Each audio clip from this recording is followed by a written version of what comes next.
Eto yung before and after.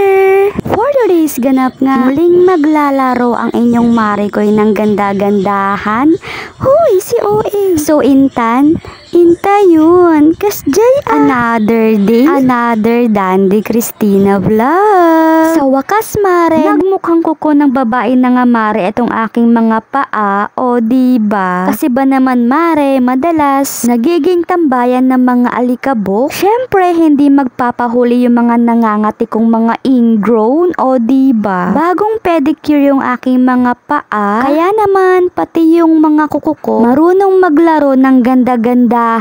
Huy, si OA. Tapos, kinabukasan, Mare, sinapian na naman ng inyong Maricoy ng pagka-boring niya sa buhay. Kaya eto, ang inyong Maricoy nakaharap na naman sa mahiwagang salamin.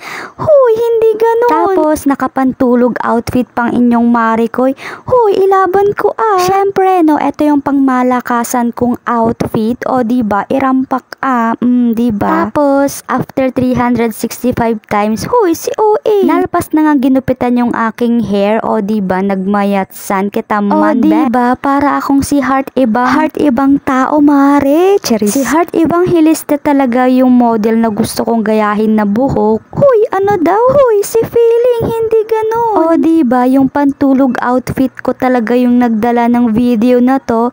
Huy, si OA. Talaga nga naman, Mare, muntik nang mabasag yung salamin. Kasi ba naman, Mare, nasobrahan na naman ng inyong Maricoy. Syempre, no, gandang-ganda na naman ng inyong Maricoy sa kanyang pagmumukha ngayon. Syempre, no, gandang-ganda na naman ako dito sa aking new look. O, diba? Epekto yan, Mare, ng pala desisyon sa buhay. Kasi ba naman, Mare, may issue. Uy, si OA, walang ganun. In fairness, Mare, nagustuhan ko etong aking bagong buhok. O, diba? Saktong-sakto sa weather ng Pilipinas. Huy, akala mo naman talaga nag-abroad. In fairness, Mare, napakaganda talaga ng buhok ko ngayon. Ayun lang naman.